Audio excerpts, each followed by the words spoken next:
नमस्कार, सीधा प्रश्नको सीधा जवाबमा स्वागत छ। म खकेन्द्र जैसी। यस कार्यक्रममा हामी प्रत्येक दिन समसामयिक विषयवस्तुमाथि चर्चा, परिचर्चा, कुराकानी अनि बहस गर्ने गर्दछौँ। विशेष गरी त जनताले बुझ्न चाहेका जनचासोका विषयवस्तुमाथि सीधा प्रश्नको सीधा जवाबमा हामी सीधा कुराकानी गर्ने गर्दछौँ। तपाईँले हाम्रो कुराकानीलाई कैलालीको मसुरियामा रहेको रेडियो सुनौलो एफएम 105.6 मेगाहर्ज, हाम्रो इन्टरनेट अनलाइन www.radiosunauloFM.com, त्यसै गरी all Nepal FM radio digitalnepal.com app, Sunaulo FM को आफ्नै एप छ। हाम्रो पात्रोबाट विश्वभर कैलालीका अन्य विभिन्न अरू हाम्रा 4वटा साझेदार रेडियोबाट एकसाथ सुन्न सक्नुहुनेछ भने यति बेला लाखौं दर्शकले विश्वभरबाट हाम्रो फेसबुक पेज मार्फत भिडियो लाइभ हेरिराख्नु भएको छ भने हाम्रो युट्युब च्यानल सुनौलो टिभी मार्फत पनि तपाईले हामीलाई हेर्न अनि सुन्न सक्नुहुनेछ। आजको सीधा प्रश्नको सीधा जवाबमा हामी शिक्षा क्षेत्रको बारेमा कुराकानी गर्दैछौँ। समग्र शिक्षा क्षेत्रको बारेमा अहिले यति बेला धनगढीमा रहेको ऐश्वर्य बहुमुखी क्याम्पसमा भर्ना अभियान कार्यक्रम जारी रहेको छ। यस विषयमा पनि कुराकानी गर्छौँ र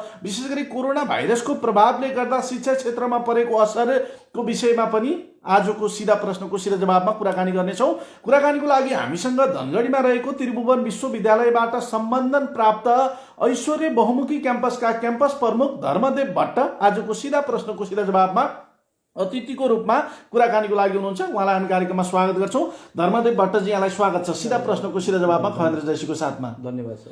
तपाईँ यो धनगढीमा रहेको ऐश्वर्य बहुमुखी क्याम्पसको क्याम्पस प्रमुख हुनुहुन्छ। यो क्याम्पस भनेको त्रिभुवन विश्वविद्यालयबाट सम्बन्धन प्राप्त क्याम्पस पनि हो।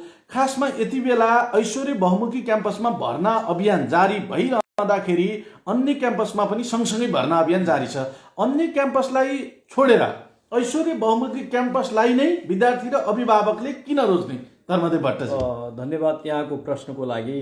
त्रिभुवन विश्वविद्यालयले अहिले स्नातक प्रथम वर्षको भर्ना खोलिराखेको परिप्रेक्ष्यमा ऐश्वर्य बहुमुखी क्याम्पसले पनि आफ्नो भर्नालाई तीव्र गतिमा अगाडि बढाएको छ र यो भर्नाको समयमा ऐश्वर्यप्रतिको चाहिँ विश्वास, ऐश्वर्यप्रतिको माया, सद्भाव दिन प्रतिदिन बढ्दै गइरहेको छ। विद्यार्थीको आकर्षक बढ्दै गइरहेको छ। यहाँले देख्न सक्नुहुन्छ थुप्रै विद्यार्थीहरू चाहिँ भर्नाको लागि लाइनमा लागिराखेको अवस्था लागेको छ। अब ऐश्वर्यमै किन छान्ने, ऐश्वर्यलाई नै किन छान्ने जो प्रश्न गर्नुभयो, ऐश्वर्य बहुमुखी क्याम्पस अरूमा के फरक छ भन्ने जो कुरा गर्नुभयो, ऐश्वर्य बहुमुखी क्याम्पस एउटा समुदाय क्याम्पस हो। क्षेत्रको एउटा पुरानो साइन्स कलेज पनि हो। 2063 सालमा त्रिभुवन विश्वविद्यालयबाट तत्कालीन सेती अञ्चलकै पहिलो साइन्स क्याम्पसको रूपमा स्थापित पहिलो क्याम्पस हो यो ऐश्वर्य बहुमुखी क्याम्पस। समाजको चाहना र आवश्यकता अनुसार 2064 सालमा विवेश कक्षाहरू हामीले सञ्चालन गऱ्यौँ र यो समयमा, यो दौरानमा ऐश्वर्य बहुमुखी क्याम्पसको जो नतिजा राष्ट्रिय स्तरमै एउटा उत्कृष्ट नतिजा दिन सफल भयो।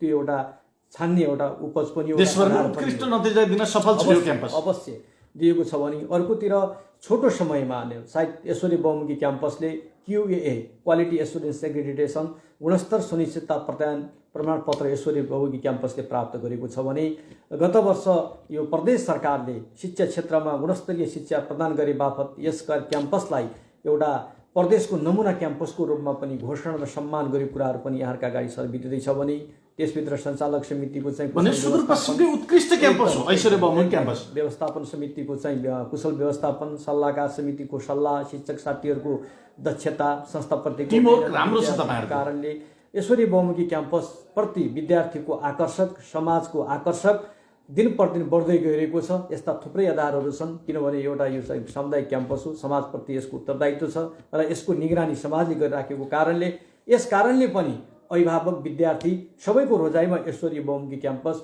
बन्न सकेको छ। यसको लागि म आम सरोकारवालाहरूप्रति धन्यवाद र आभार व्यक्त गर्न जस्तो तपाईले यो भनिरहँदा कतिपय क्याम्पसहरूमा तपाईले यो भनिरहँदाखेरि प्रचारबाजी बढी हुने, उपलब्धि भनेको हात्ती आयो हात्ती आयो फुस्छ, शिक्षामा गुणस्तर नहुने, प्रभावकारिता नहुने, दक्ष जनशक्ति उत्पादन नगर्ने, प्रचारबाजी बढी गर्ने, हैन, यो खाले प्रवृत्ति छ। तपाईहरु कुरा भन्दा काममा बढी जोड दिनुहुन्छ। अवश्य यो एउटा कुरा म धेरै पटक मिडियामा पनि बोलिसकेको छु। शिक्षा क्षेत्र भन्ने कुरा झुटा प्रचारले, आश्वासनले टिक्ने र चल्ने ठाउँ पनि होइन।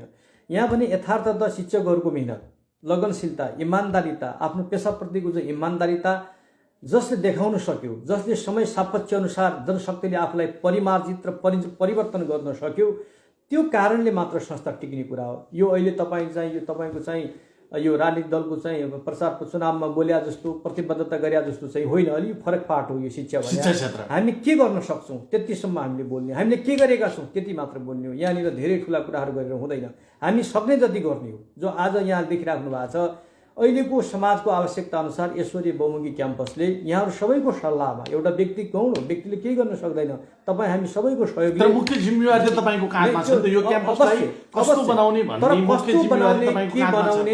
त्यो एउटा मेरो परिकल्पना होला। तर मेरो साथसाथै हाम्रो टिम सञ्चालक समिति, तपाईँ जस्ता एउटा चाहिँ शुभचिन्तक समुदायका तपाईँको मूर्धन्य व्यक्तिहरू, यहाँहरू सबैको विचार सल्लाहलाई फलो गरेर हामीले अगाडि बढ्ने हो। र जस्तो अहिले समाजको चाहना के छ भने यस क्षेत्रको एकमात्र त्रिभुवन विश्वविद्यालयको सामुदायिक क्याम्पसको रूपमा ईश्वरीय बहुमुखी क्याम्पस भइरहँदा अब ईश्वरीय बहुमुखी क्याम्पसले चाँडै अब त्रिभुवन विश्वविद्यालयबाट मास्टर्स प्रोग्रामहरू, बिबिए बिबिएम अर्थात् मास्टर्सको एमबिएस क्लास विषयहरू ल्याउनु पर्दछ। किनभने यहाँको चाहना हो, यहाँको चाहिँ आवश्यकता भनेर आवाज उठिरहँदा तपाईँहरूको आवाज उठिरहँदा हामीले पनि अब सञ्चालक समितिसँग कोअर्डिनेसन गरेर प्रक्रिया अगाडि बढाएर हामीले पनि यसका लागि पहल गरिराखेका छौँ। चाँडै नै हामी लाग्छौँ। हामी चाहिँ यसको चाहिँ एमबिएस र बिबिएम भर्टिकल र होरिजेन्टल फ्याकल्टिजहरू हामी ल्याउँछौँ र म त्यहाँहरूको अगाडि प्रतिबद्धता पनि म जारी गर्न चाहन्छु। गुणस्तरीय शिक्षा नै तपाईँहरूको मुख्य एजेन्डा हो। गुणस्तरीय शिक्षाको लागि कसैसँग सम्झौता हुँदैन। यो चाहिँ ईश्वरीय बहुमुखी क्याम्पसको जननी ईश्वरी विद्यानिकेतन हो, जो नेपाल सरकारबाट 12 पटक राष्ट्रिय ध्वजा सम्मान र एउटा राष्ट्रमै कीर्तिमान विद्यालयले स्थापना गरेको, साथसाथै यो समुदायले खोलेको क्याम्पस हो। यो समुदायप्रति हामी उत्तरदायी हुनुपर्दछ र हाम्रो नतिजा उत्कृष्ट छ। हामी समय सापेक्ष अनुसार अगाडि बढ्न चाहन्छौँ। यो गफमा होइन, भाषणमा उत्पादन गरेको जनशक्ति बजारमा बिकेको छ, रोजगार पाएको छ। अब दक्ष जनशक्ति उत्पादन गर्नु भएको छ। जुन हाम्रो जनशक्ति छ यो चाहिँ के छ भन्दाखेरि यो तस्बिर आफै बोल्छ। यो मैले गफ दिनुभन्दा पनि यथार्थ झल्किने कुरा हो। इतिहास साँची छ, यसको इतिहासले त्यो कुरा देखायो। यो यसको स्वदेशी मार्केटमा होइन, विदेशसम्म पनि तपाईले उत्पादन गरेको जनशक्ति बिकेको छ। विद्यार्थीहरू चाहे ईश्वरीय विद्यानिकेतनका चाहे ईश्वरीय बहुमुखी क्याम्पसका विद्यार्थीहरू इन्टरनेसनल मार्केटमा जो बिक्री भएका छन्, यो हामीलाई गौरवको कुरा हो, यो शानको कुरा हो। आज क्याम्पसकै विद्यार्थीहरू बिएससी पास भएर हेर्नुहोस्, तपाईँको एमएससीमा कति राम्रो प्रगति गरेका छन्, कसैले पिएचडी गरेका छन्, व्यवस्थापनमा हेर्नुहोस् थुप्रै विद्यार्थी ब्याङ्किङ सेक्टरमा म्यानेजर भएर विभिन्न ब्याङ्किङ क्षेत्रमा एनजिओ आइएनजिओमा विभिन्न संस्थामा ईश्वरीय बहुमुखी क्याम्पसको जो प्रवेश छ, जो ईश्वरीय बहुमुखी क्याम्पसका विद्यार्थी नाम निकालेका छन्, त्यो हाम्रो शान र गौरव हो। धनगढीको अन्य क्याम्पसको तुलनामा तपाईँहरू राम्रो शिक्षा दिन सक्नुहुन्छ, गुणस्तरीय शिक्षा दिन सक्नुहुन्छ, त्यो दाबी तपाईँको छ। अवश्य अब अरू क्याम्पस पनि शिक्षा दीक्षा दिनका लागि नै खोलिएका हुन्, तर त्यसमा पनि को राम्रो भन्ने कुरा छ नि त। हामी के छौँ भने हामी अरूसँग हाम्रो तुलना अरूसँग होइन, अरूसँग तुलना हुँदैन। हामी चाहिँ के गर्छौँ भने अहिलेको शिक्षा कस्तो हो त, समय अनुसार चल्नु सक्नु पर्यो नि। आजको चाहिँ तपाईँले कुकुडी कहाँ बासीभात कहाँ खोइ बासीभात भनेर त्यो शिक्षा रटाएर घोकाएर त्यो शिक्षाले तपाईँको चाहिँ स्वरोजगार कायम गर्न सक्छ? होइन। आज स्वरोजगार हुने खालको व्यावहारिक खालको हुनु पर्यो। तपाईँको चाहिँ प्र्याक्टिकली रूपमा व्यावहारिक रूपमा चाहिँ तपाईँको कुनै पनि व्यक्ति आफ्नो खुट्टा उभिन सकेर काम गर्न सकोस्, त्यो किसिमको शिक्षाको आजको आवश्यकता हो। त्यसैले हामीले चाहिँ विद्यार्थीहरूलाई यो किताबको किडो, किताबी ज्ञान, क्लासको ज्ञानका साथसाथै हामीले चाहिँ उनीहरूलाई चाहिँ अतिरिक्त क्रियाकलाप, अतिरिक्त ज्ञान दिइराखेका छौँ। मैले अस्ति नै भने तपाईँलाई विभिन्न क्षेत्रका विज्ञहरू, चाहे एजुकेसन सेक्टरका, शिक्षा क्षेत्रका, स्वास्थ्य क्षेत्रका, इन्जिनियरिङ सेक्टरका, तपाईँको चाहिँ साहित्यिक क्षेत्रका सामाजिक व्यक्तित्वहरू, अग्रणी व्यक्तित्वहरूलाई बोलाएर हामीले चाहिँ विद्यार्थीहरूका बिचमा उहाँहरूलाई बोलाएर काउन्सिलिङ गराइरहेका छौँ, मोटिभेसन गरिरहेका छौँ। र जीवन के हो त, जीवन कसरी अगाडि बढ्ने, देशलाई विकासको काँचुली कसरी फेर्ने, शिक्षालाई कसरी हासिल गर्ने र प्राप्त गरेको शिक्षालाई कसरी हामीले प्रदान गर्ने, यी कुराहरूका बारे हामीले बहस चलाइराखेका छौँ। यो ईश्वरीय बहुमुखी क्याम्पसका विशेषताहरू जस्तो सर अहिले जुन हिसाबमा पछिल्लो समय कैलाली बहुमुखी क्याम्पस व्यक्तिगत विचार यहाँले सुन्न चाहनुहुन्छ भने जस्तो कैलाली बहुमुखी क्याम्पस शुभ विश्वविद्यालयमा गइरहँदा म यसलाई नकारात्मक रूपमा हेर्दिनँ। किनभने क्याम्पसले के चाहिँ सरकारी लगानी हामी भित्र्याउँछौँ, अझ राम्रो शिक्षा दीक्षा दिन सक्छौँ, अझ हामी चाहिँ सरकारी बजेट ल्याएर राम्रो गर्न सक्छौँ भन्ने क्याम्पस कतिपय कुराहरू अब जस्तो यो विश्वविद्यालय आएर पनि थुप्रै हाम्रै क्याम्पसका दुर्गालक्ष्मी लगायतका कैलाली बहुमुखी क्याम्पसका धेरै जसोले एमफिल पिएचडी घर दैलोमा रिसर्च गर्न पाइरहेका छन्। यी सकारात्मक कुराहरू पनि हुन्, यसलाई नकारात्मक रूपमा लिन सकिँदैन।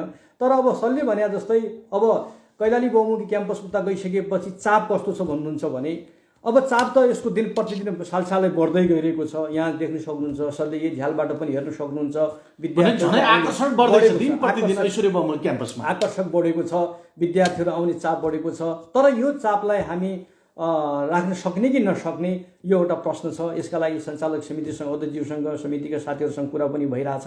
किनभने विद्यार्थी, अभिभावक र शिक्षकको बीचमा समन्वय हुन्छ। दुईटा फ्याकल्टी छ, बिएससी बिबिएसमा राम्रो आइरहेको छ। के भने त्यो नतिजा हो, नतिजा देखाउने कुरा हो हजुरको चाहिँ। जस्तो यसका धेरै आधार मैले अघि नै पनि भनिसकेँ। विश्वविद्यालयले, त्रिभुवन विश्वविद्यालय समुदायले विश्वास गरेको एउटा क्याम्पस हो। त्यही विश्वासका भरले समुदायका यहाँ जस्तो समाजका अग्रणी व्यक्तित्वले विश्वास गरेको क्याम्पस भएको नाताले पनि हामी एउटा के छ भने डाइनामिक तरिकाले स्टेप बाई स्टेप अगाडि बढ्दै गइरहेका छौँ। यसमा साथीहरूको जो प्राध्यापक साथीहरूको बिहानदेखि साँझसम्मको लगन मेहनत, त्यो मेहनतको उपज हो। एउटा व्यक्ति म के गर्थेँ, सञ्चालक समिति मात्र के गर्थ्यो त, सबैको सहकार्य छ यहाँ, सबै हातेमालो। जस्तो अध्यक्ष आउनुहुन्छ, जस्तो तपाईँको शिक्षा क्षेत्र हाम्रो सञ्चालक समितिमा प्राडा हेमराज पन्त सर हुनुहुन्छ, त्यस्तै गरी अन्य तपाईँको राजनीतिक प्रतिनिधिहरू हुन्छ, पूर्व सांसद महेश्वर, सबैको सुझाव सल्लाहलाई मनन गरेर तपाईहरु अगाडि बढ्नुहुन्छ। उहाँहरूको सल्लाह सुझावका बीचमा कुरा राखेर उहाँले जुन किसिमको सल्लाह सुझाव निर्देशन त्यो अनुसार सकारात्मक सुझावलाई मनन गर्दै अगाडि बढेका छौँ। त्यही कारणले नै हामीले चाहिँ यो समाजको विश्वास जित्न सकेका छौँ, मन जित्न सफल भएका छौँ। आम अभिभावक र विद्यार्थीको एक किसिमको विश्वास छ ऐश्वर्य बहुमुखी क्याम्पसप्रति। विश्वास जहाँ गुम्छ त्यो व्यक्ति पनि डमाडोल हुन्छ, त्यो व्यक्ति सकिन्छ, संस्था सकिन्छ। यसलाई दिगो रूपमा राख्नका लागि चाहे व्यक्ति होस् चाहे संस्था होस्, सबभन्दा विश्वास जित्न सक्नुपर्छ। विश्वासका आधारहरू हुन्छ, विश्वासघात गर्नु हुँदैन। हामी सकारात्मक सोचका साथ, हामी कसैसँग आलोचना गर्दैनौँ, हामी कसैसँग कम्पिटिसन पनि गर्दैनौँ। हाम्रो कम्पिटिसन भनेको देशको आउँदो शिक्षा र अहिलेको राष्ट्रले के चाहेको छ, अहिलेको चाहिँ राष्ट्रिय अन्तर्राष्ट्रिय बजारमा कस्तो जनशक्ति चाहिएको छ, आवश्यक छ, त्यो अनुसारको जनशक्ति उत्पादन गर्ने, त्यो किसिमको जनशक्ति उत्पादन गर्ने हाम्रो प्रतिस्पर्धा छ। त्यसमा हामी कटिबद्ध छौँ, लागेका पनि छौँ। प्रतिबद्ध भएर तपाईहरु एकदम हामी लागेका छौँ। धेरै गर्नु छ सर, अझै हामीले केही छैनौँ।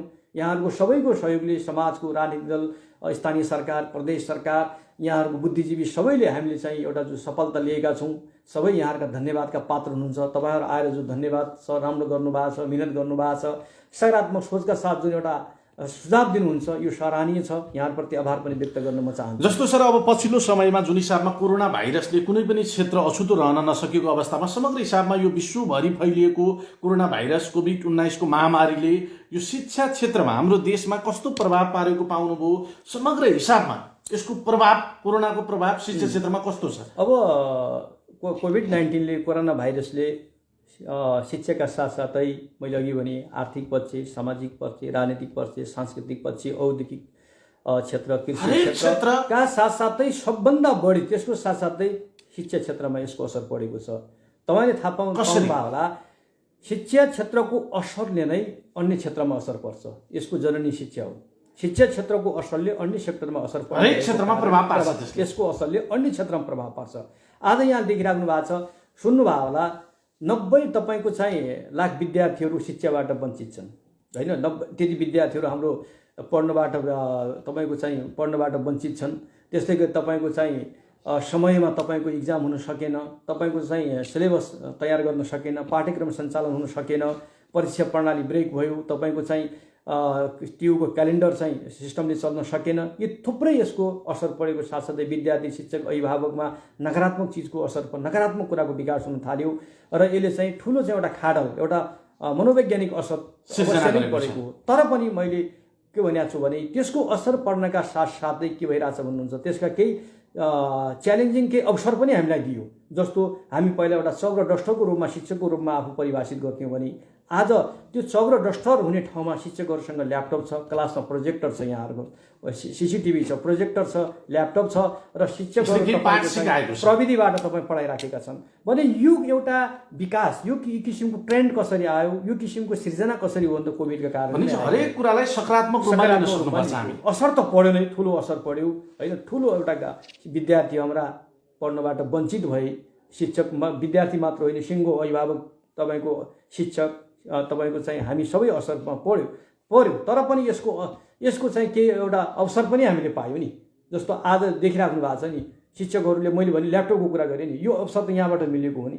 त्यसकारण नकारात्मक त भयो पनि, तर पनि केही यसबाट पनि केही पाठ सिकेर अगाडि बढ्नुपर्ने देखिन्छ। सिक्यौँ र यसलाई अझ अगाडि तपाईँले बढाउनुपर्छ। भनिरहँदा धेरै शिक्षा क्षेत्रमा लागेका व्यक्तिहरूले मसँग कुराकानी हुँदाखेरि भन्नुभएको छ कि सरकार भनेको कानमा तेल हालेर सुतेको छ। सम्बन्धित निकायले अहिलेको अवस्थामा यो महामारीको बीचमा शिक्षा क्षेत्रलाई हेर्ने दृष्टिकोण जुन हुनु पर्थ्यो, सकारात्मक हुनु पर्थ्यो, प्रभावकारी हुनु पर्थ्यो, हुन सकेन। सरकारबाट जे जति प्रयास भए ती सबै बालुवामा पानी खनाए जस्तै उपलब्धि केही पनि हुन सकेन भन्ने उहाँहरूको गुनासो छ। तपाईँलाई के लाग्छ? यो अवश्य पनि अब म त धेरै गुनासो गर्दिनँ। मैले त अघि यहाँलाई भने म सकारात्मक सोचको मान्छे हो। अब एउटा कुरो के छ भन्नुहुन्छ भने जुन किसिमले कोरोना कोभिडले शिक्षा क्षेत्रमा असर पार्यो त्यसका लागि जो सरकारले गर्नुपर्ने जो दायित्व थियो ऱ्यापिडली हुन सकेन। जुन हुनुपर्ने थियो नि नभएको चाहिँ होइन, केही हदसम्म चाहिँ भएकै हो र त्यसले चाहिँ गरेन भन्ने कुरो चाहिँ आउँदैन। तर एक्सनमा नगएको कारणले जुन एउटा तत्काल एक्सनमा जानुपर्ने थियो त्यो देखिएन। किनभने तपाईँ देख्न सक्नुहुन्छ म कुनै पार्टीको कुनै व्यक्तिको मैले विरोध गर्न खोजेको होइन। जस्तो तपाईँको तत्कालीन समयमा राजनीतिसँग कुनै लेनदेन छैन। शिक्षा क्षेत्रमा शिक्षाको बारे शिक्षा मन्त्रीको एउटा स्टेटमेन्ट आउँथ्यो, एउटा शिक्षा मन्त्रीले एउटा स्टेटमेन्ट दिने, अर्थमन्त्रीले एउटा स्टेटमेन्ट निकाल्ने, प्राइम मिनिस्टरले अर्को स्टेटमेन्ट निकाल्ने, अन्यलताको एउटा सिर्जना भएको थियो। हेर्नुहोस् है, हामी पनि अन्यलमा भयौँ त्यो कुरा। त्यसकारण मैले भने क्विक एन्ड फास्ट के निर्णय भन्ने कुराहरू तुरन्त शिक्षा क्षेत्रको पढेको असरलाई कसरी निराकरण गर्ने त निर्णय गर्नुपर्छ, एक्सनमा जानुपर्ने भन्ने मेरो एउटा चाहिँ सोच हो र यो हुनुपर्ने थियो। त्यो हुन सकेन, खासै हुन सकेन, नगरेको पनि होइन। तर जुन एक्सन थियो जानुपर्ने त्यो हुन सकेको चाहिँ होइन, उपलब्धिमूलक हुन सकेन, त्यति हुन सकेन। अब राजनीतिक प्रभाव कस्तो छ त शिक्षा क्षेत्रमा? होइन, राजनीतिक दलको झोला बोकेर शिक्षकहरू खुल्लेम खुल्ला हिँड्छन् हाम्रो देशमा, पार्टीको झन्डा हल्लाउँदै हिँड्छन्। अब राजनीतिक यसो छ सर, राजनीतिलाई कसरी हेर्ने? प्रत्येक क्षेत्रमा राजनीति छ। एउटा पार्टीको झन्डा बोक्दैमा नेताको पछि लाग्दैमा राजनीति होइन। हामी यसलाई पोलिटिक्स छ भने पोलिटिक्स छ भने यसो छ नि, एउटा क्याम्पस प्रमुखले क्याम्पसलाई अबको 5 वर्षमा कसरी क्याम्पस बनाउने विषयमा राजनीति हुनु पर्यो। यस, त्यो पोलिटिक्स हो, त्यो पनि पोलिटिक्स हो। तर हाम्रो बुझाइ के छ भने पोलिटिक्स भन्ने बित्तिकै हामी चाहिँ पार्टीको झन्डा, पार्टीको झोला, तर त्यो यदि हुन्छ भने त्यो राम्रो चाहिँ होइन। तपाईँ क्याम्पसमा त्यो छैन अवस्था होइन। त्यो हामीलाई चाहिँ बिहान सासुन टाइमै छैन होइन। एउटा आइडियोलोजी हुन्छ, विचार हुन्छ होइन। विचार माग्यो भने कुनै पनि पार्टीका नेताहरूले कुनै पनि सरकारले क्याम्पसभित्र छिर्नु पर्यो होइन। एकदम पहिला मेरो पार्टी भन्ने एउटा साथीहरूमा जुनसुकै मतलब संस्थाका शिक्षक साथीहरूले हाम्रो चाहिँ जननी भनेको हाम्रो संस्था हो। यो संस्थाको विकास र काम कर्तव्य, मेरो काम कर्तव्य यो हो। मैले यो गर्नुपर्छ, मैले आफ्नो विषय मैले विद्यार्थीलाई सन्तुष्ट गर्न सक्नु पर्दछ। क्वालिटी एजुकेसन आवर मोटो मैले अघि भने यो हाम्रो एउटा आधार हो भन्ने सोचका साथ शिक्षकले अगाडि बढ्ने हो। त्यो किसिमको पठन पाठन गर्ने हो भने पक्कै नै गुणस्तरता प्रदान हुन सक्छ। अब चाहिँ नपढाएरै तपाईँको बाहिर काजमा बस्छन्, हाजिरी लगाउँछन् भने अब त्यहाँनिर मैले धेरै भनिराख्नु पनि पर्दैन। त्यो एउटा त्यो सौदा पनि सुहाउँदैन। तर शिक्षकले कारबाही गर्न सक्नुहुन्छ गलत गर्ने शिक्षकलाई होइन। कारबाही केका लागि गर्ने? राम्रो गरिरहँदा बिहान 6 बजेदेखि लिएर साँझ 7 बजेसम्म कारबाही गर्ने हो कि पुरस्कार गर्ने हो, पुरस्कृत गर्ने हो? हाम्रा सरहरूलाई तपाईँ देख्न सक्नुहुन्छ, बाहिर पनि सुन्नु, प्रेरणा प्रदान गर्नु पर्यो। एउटा के छ भने चिन्तन मेरो भन्दा क्याम्पसलाई कसरी अगाडि बढाउने भन्ने यहाँको जनशक्ति यहाँ साथीहरूको चिन्तन छ। हेर्नुहोस्, त्यसमा राम्रो गर्ने शिक्षकलाई हौसला प्रदान गर्नु, हौसला। अब नराम्रो अब एक्सनको जो कुरा गर्नुभयो, गलत गरेको पनिसमेन्ट दिने हो। ए बाबा, उल्टा साथीहरूले मलाई नै सिकाइदिन्छन्, राम्रो यसरी जाउँ स्टिभ सर, यसरी जाउँ, यसो गरौँ, सन्तुष्ट छैनौँ। अझ हामीले धेरै गर्नु छ, हाम्रो धेरै योजना छ। मैले अघि भने हामी अहिले धेरै खुसी भएका छैनौँ, धेरै गर्नु छ। जीवनै सङ्घर्ष भने जस्तै यो पेसा पनि हाम्रो लागि सङ्घर्ष छ। कलेज फ्याकल्टिजहरू मिलाउने प्रयासमा गरिरहेका छौँ र अहिलेको युग सुहाउँदो हामी फ्याकल्टीका लागि राखेका छौँ र भविष्यमा हामीले यी त्रिभुवन विश्वविद्यालयसँग सम्बन्धित यी विषयहरू ल्याउने र नयाँ एउटा बिल्डिङको संरचना र जग्गाको कमी भएको सञ्चालक समितिसँग कुरो भइरहेछ। सञ्चालक समिति यसमा कटिबद्ध छ, सल्लाहकार समिति कटिबद्ध छ र यो हामी विथिन 5 इयरभित्र एउटा यसरी बहुमुखी क्याम्पसलाई एउटा राष्ट्रकै पनि एउटा नमुना क्याम्पसको रूपमा हामी स्थापित गर्छौँ। त्यसमा हाम्रो टिम, सञ्चालक समिति प्रतिबद्धता हो तपाईँको र हाम्रो समुदाय कम्युनिटी कटिबद्ध तरिका लाग्यो कारणले हामी यसमा चाहिँ प्रोत्साहित भएका छौँ र हामीलाई हौसला बढेको छ र यो किसिमको एउटा राष्ट्रकै नमुना क्याम्पसको रूपमा बनाउने यहाँहरूका अगाडि एउटा क्याम्पस बन्नुको नाताले प्रतिबद्धता पनि जाहेर गर्छु र अवश्य हामी लाग्छौँ पनि, किनभने मेहनतको फल मिठो हुन्छ। हामी कहिले पनि तपाईँको चाहिँ कर्म गर्छौँ, फलको आशा गर्दैनौँ। हामी कर्मलाई चाहिँ सोचेर अगाडि बढिरहेका छौँ। त्यसपछि फल भन्ने कुरा त होला नहोला, तर पनि हामीले मेहनत गर्दै जाने क्रममा यहाँ देखिहाल्नुभयो QA पायौँ, हामीले नमुना राम्रो काम गर्ने हो भने त्यसको नतिजा राम्रै आउँछ। विश्वविद्यालय अनुदान आयोगले विश्वास गरेको छ, विभिन्न परियोजनामा लगानी गरिरहेको छ, प्रदेश सरकारले लगानी गरिरहेको छ, स्थानीय सरकारले लगानी गरिराखेको छ भने हामी सबै ठाउँबाट हामीले चाहिँ सहयोग पाइरहेका छौँ। यो सहयोग सधैँ रहोस्। त्यसमा पनि हाम्रा शिक्षक कर्मचारीहरू र विद्यार्थी भाइ बहिनीहरू कलेजप्रति चिन्तित छन्, इमान्दार छन् र केही गरौँ भन्ने सबैको सोच भएको कारणले पनि हामीलाई काम गर्न सजिलो एउटा राम्रो इन्भाइरोमेन्ट वातावरणको सिर्जना चाहिँ भएको छ। अब अन्तिममा के भन्न चाहनुहुन्छ सर? तपाईँ यो धनगढीमा रहेको ऐश्वर्य बहुमुखी क्याम्पसको क्याम्पस प्रमुख भइरहँदा यो विद्यालयमा, यो क्याम्पसमा यति बेला भर्ना अभियान कार्यक्रम पनि जारी छ। विशेष गरी आम श्रोताले रेडियोमा यो कार्यक्रम सुनिराख्नु भएको छ भने भिडियो लाइभ पनि आम दर्शकले विश्वभरबाट हामीलाई हेरिरहँदाखेरि यो भर्ना अभियान कार्यक्रम चलिरहँदा खासमा यो क्याम्पसमा विद्यार्थीहरूले किन रोज्ने, यति बेला र यो क्याम्पसलाई नि रोज्नुपर्ने, छनौट गर्नुपर्ने आधार के छ र आगामी दिनमा तपाईँहरू अझै राम्रो बनाउनुको लागि तपाईँले भनिए पनि हाल्नुभयो, म एकदमै प्रतिबद्ध छु, यो क्याम्पसलाई उत्कृष्ट र नमुना बनाउनुको लागि निरन्तर लागिरहन्छु भनिरहँदाखेरि भोलिको दिनमा अभिभावक र विद्यार्थीले यो क्याम्पसलाई रोज्दाखेरि पछुताउनु पर्ने अवस्था आउँछ कि कतै होइन? आम श्रोता, दर्शक, विद्यार्थी, अभिभावकलाई प्रष्ट हुने हिसाबमा यो कार्यक्रम मार्फत के भन्न चाहनुहुन्छ तपाईँ छोटोमा? यसमा सर्वप्रथम तपाईँको लोकप्रिय एफएमलाई धन्यवाद, जुन एउटा कलेजका गतिविधिहरू आम पब्लिकमा पुर्याउने जो तपाईँले चाहिँ अवसर दिनुभयो, यसको लागि धन्यवाद दिन चाहन्छु। अब ऐश्वर्य बहुमुखी क्याम्पसमा भर्ना खुलेको छ, भर्ना तीव्र गतिले बढ्दै गइरहेको छ। यो भर्नाका पछाडि धेरै कुराहरू छन्, क्वालिटी एजुकेसनका कुरा छन्, QA का कुरा छन्, नमुना क्याम्पसको रूपमा छन्, दक्ष जनशक्ति, त्रिभुवन विश्वविद्यालयको मापदण्ड अनुसार सेवा सुविधा प्राप्त गरेका प्राध्यापक कर्मचारी छन्, सञ्चालक समितिको नियमित अनुगमन, सल्लाहकार समितिको सल्लाह लगायतका कारणले हामी चाहिँ दिन प्रतिदिन यसलाई अगाडि बढ्दै गइरहेका छौँ भने र हामीले विश्वास पनि लिन सफल भएका छौँ, किनभने यसको रिजल्ट देखाएको छ। र आउने विद्यार्थी भाइ बहिनीहरूका लागि पनि तपाईँहरूले भविष्यमा सुनिश्चित भएर ऐश्वर्यमा भर्ना गर्नुहोस्, किनभने तपाईँहरूको भविष्य तपाईँले पनि बनाउने र हामीले मिलेर पनि बनाउने हो। र ढुक्क बस्नुहोस्, किनभने यो एउटा कम्युनिटी क्याम्पस हो, त्रिभुवन विश्वविद्यालय अन्तर्गतको एउटा समुदाय क्याम्पस हो।